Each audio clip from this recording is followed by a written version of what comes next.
안녕하세요. 산부인과 의사 황인아입니다. 제가 갱년기 호르몬 치료를 많이 하잖아요. 많은 분들에게 약 처방을 드리고 있는데요. 호르몬 치료가 대부분은 가능해요. 많은 분들이 약을 드시고 굉장히 효과를 많이 느끼고 계시고 웬만한 증상들은 거의 다 약이나 보조적인 치료들로 조절이 되거든요. 그렇기 때문에 저는 호르몬 치료를 굉장히 긍정적으로 생각을 하고 권유를 많이 드리는 편이에요. 그런데 호르몬 치료를 해서는 안 되는 분들도 계시죠. 그 중에서 질병 때문에 못하는 분들이 대부분이기는 해요. 유방암이 있었다든지 혹은 뭐 심각한 간질환이 있다든지 혈전 때문에 뇌졸중 같은 거 이런 병력이 있으시다든지 이런 분들은 호르몬제를 쓸 수가 없죠. 금기에 해당되기 때문에 쓸 수가 없는데요. 그런 분들 외에도 제가 호르몬제를 처방드리지 않는 경우가 있어요. 오늘 그런 거에 대해서 말씀을 좀 드릴게요. 단도직입적으로 얘기를 하면 저는 흡연을 하시는 분들에게는 호르몬 치료를 하지 않아요. 흡연을 하신다 했을 때는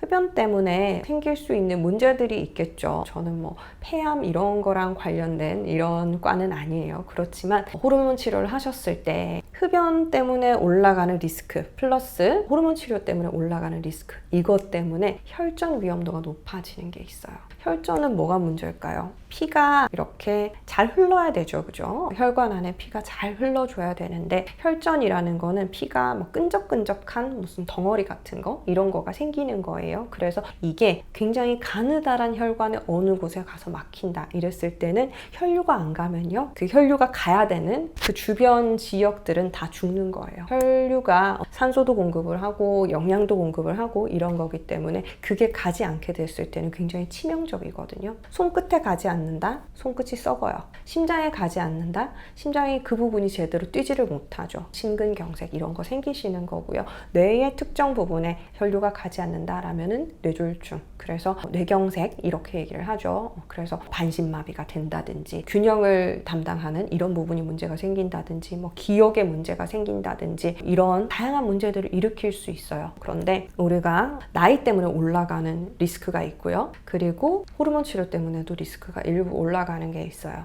그런데 여기에 흡연까지 더해진다 그러면 리스크가 배가 되는 거예요. 그래서 이거를 감수하고까지 호르몬 치료를 하셔야 되나 하는 생각이 있거든요. 그래서 웬만하면 흡연을 하시는 분들에게는 호르몬 치료를 하지 않고 있고요. 증상이 심하신 분들도 마찬가지예요. 이게 우리가 이제 화끈거리는 거 있죠. 열 오르는 거. 이런 게 이제 혈류의 어떤 문제들도 있는 거거든요. 보통은 체온을 조절하는 이런 부분에 문제가 생기면서 증상들이 생기는 거죠. 오르락내리락 하는 변화가 생기는 건데 담배를 피시게 되면 혈류가 말초까지 공급이 좀 잘 안 돼요. 그러면서 이런 증상들을 더 안 좋게 만들 수가 있고요. 그래서 일단은 흡연을 하신다 했을 때는 담배부터 끊어보셔야 돼요. 내가 얼굴이 화끈거려요, 상체가 더워요, 땀이 많이 나요 이런 갱년기 대표적인 증상 가지고 있는 경우에는 흡연만 하지 않으셔도 증상을 어느 정도 조절할 수 있어요. 나는 흡연은 계속 할 건데 담배 끊기 싫은데 그냥 약만 주세요 하시는 분들은 약을 안 드리고 있죠.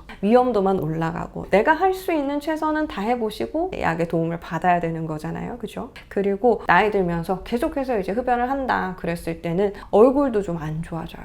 피부 같은 부분. 결국에는 모든 게 이제 혈류 관련이긴 한데 담배가 말초 쪽으로 혈류를 안 가게 한다 그랬잖아요. 그래서 구석구석까지 혈류가 잘 가주지를 못해요. 피부도 좀 더 푸석해지고 건조해지고 이런 거 느끼실 거예요. 피부도 굉장히 중요하지만 제가 또 중요하게 생각하는 부분은 질 건조증이거든요. 질도 흡연자가 더 많이 건조해요. 질 건조증이 생기는 분들이 흡연을 좀 조절하시고 나면 질 건조증이 저절로 좋아지는 분들도 있어요. 그래서 우리가 갱년기가 되면서 호르몬 치료를 하는 목적이 이런 체온 조절 이런 경우, 불면증 이런 경우들도 있지만 질 건조증 이거 하나 때문에 약 드시는 분들도 있거든요. 그런데 내가 뭐 호르몬제로 복용을 하고 흡연을 계속 한다 이랬을 때는 질 건조증의 치료가 굉장히 더뎌요. 빨리 안 좋아져요. 그렇기 때문에 이런저런 증상들을 다 악화시킬 수 있기 때문에 흡연은 제가 권하지 않는 거예요. 될 수 있으면 끊으셔야 되고요. 끊기 힘들다 하면 최소한 줄이기라도 하셔야 돼요. 그러면 약을 드시지 않더라도 상당 부분이 조절될 수가 있거든요.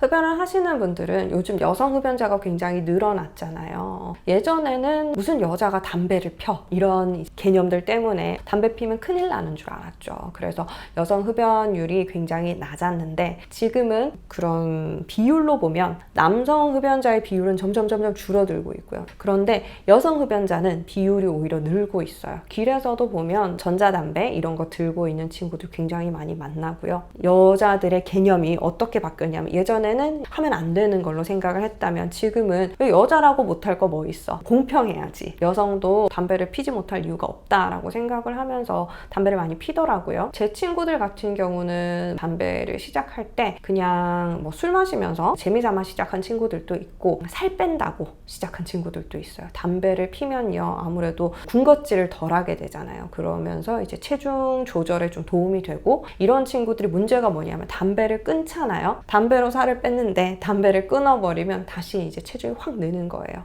그리고 이런 것 때문에 담배를 시작하지 않았다 하더라도 담배를 끊는 순간부터 입이 심심하잖아요.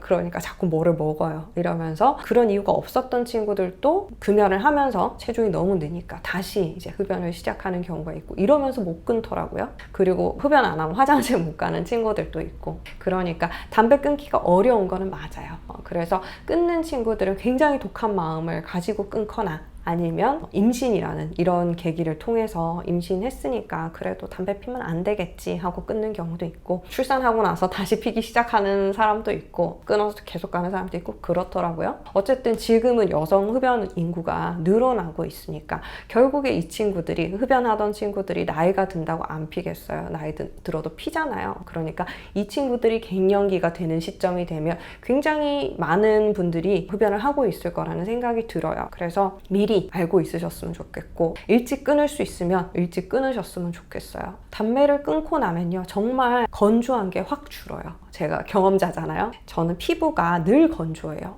바깥쪽은 맨들맨들해 보이고 반짝반짝거리고 광이 나는데 속건조라고 그래서 안이 건조한 느낌이 들어요. 바삭바삭한 느낌. 그거 저 20대부터 있었어요. 계속 너무 건조한 느낌이 드는 거예요. 그래서 이런 부분들이 담배를 피지 않게 되면서 많이 줄었어요. 그리고 뭐 이런저런 것들 다 같이 하긴 했지만 이런 이제 좋은 점들도 내가 느낄 수 있는 좋은 점들도 있으니까 폐활량 좋아지고 이런 것들은 물론이고 전반적인 건강 상태도 너무 좋아지죠. 담배는 왜 백해무익하다고 하잖아요. 좋을 게 없어요. 펴서 좋을 게 하나도 없어. 그러니까 담배는 최대한 피지 않는 게 좋으시고요. 지금도 피고 있다면 좀 빨리 끊으셨으면 좋겠어요. 우리가 피임약을 쓰는 경우에도 이런 혈전에 대한 위험성 때문에 35세 넘어간 흡연 여성들은 피임약을 처방하지 않도록 되어 있거든요. 될 수 있으면 안 드시는 게 좋겠다. 그런데 이제 갱년기 호르몬제는 피임약에 비해서 용량이 적기는 해요. 그렇지만 그래도 나이에 대한 위험 요소들을 또 안고 계시는 거죠. 그렇기 때문에 갱년기 돼서 이런 치료하기 전에 40대 후반 되기 이전에 끊으셨으면 좋겠어요. 오늘도 영상 도움 되셨으면 좋겠네요. 끝까지 봐주셔서 감사합니다. 다음 시간에 봬요. 바이바이.